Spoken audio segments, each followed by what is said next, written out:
বাংলাদেশে বর্তমানে ডিভোর্সের সংখ্যাটা খুব বেশি। আপনি যদি বলেন ছেলের দোষ, আমি বলবো না। যদি বলেন মেয়ের দোষ, আমি বলবো যে না, আসলে দোষটা কার। আমার কথাটা শুনতে খারাপ লাগলেও এটাই বাস্তব। আপনি অ্যানালাইজ করে দেখেন, যদি কথাটার সাথে না মিলে তারপর আমাকে বললেন। যারা অতি মায়ের ভক্ত যারা, তারা জীবনও তাদের সংসার টিকে না।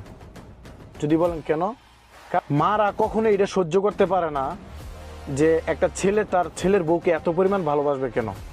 মারা মনে করে তার ছেলেকে সে হারাই ফেলছে, তার ছেলে হয়তো বউ পাগল হয়ে গেছে গা। তখনই এই শাশুড়ি বউর পিছনে এমন লাগে, সে খাইতে হইলে দোষ, বইতে হইলে দোষ, শুইতে গেলে দোষ। শাশুড়ির কাছে আর ভালো হতে পারে না। আর এই ভিটামিনগুলো মাস ছেলের মাথায় দেয়।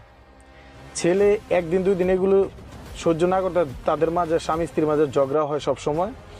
মেয়েটা এইগুলো সহ্য না করতে পারে, তারপর একটা সেপারেট ডিসিশনে চলে যায়। আমার কথা হলো, মাকে ভালোবাসবো আমরা, এটা স্বাভাবিক, কিন্তু সব কিছুতে যে মার সাথে ডিসকাস করতে হবে এটা তো কোনো কথা না। জিজ্ঞাসা করো, মা তুমি খাইছো, তুমি কি করতো, তোমার শরীর স্বাস্থ্য ভালো, কোনো কিছু প্রয়োজন, তুমি 5 ওয়াক্ত নামাজ পড়ো, আল্লাহকে ডাকো, আমাদের জন্য দোয়া করো, দ্যাটস অল। সংসারের দায়িত্বটা যদি আমার বউ নিতে পারে, সমস্যা কি? আমার মার তো এটাই প্রয়োজন, তুমি ভালো খাও, ভালো পড়ো, নামাজ পড়ো, এর চেয়ে বেশি আর কিছু না। কিন্তু কোনো শাশুড়ি চায় না তার সংসারের হালটা ছেড়ে দিতে। এটাই হচ্ছে সবচেয়ে বড় মিস্টেক, যার কারণে ডিভোর্সের সংখ্যাটা বাংলাদেশে এত পরিমাণ বেশি।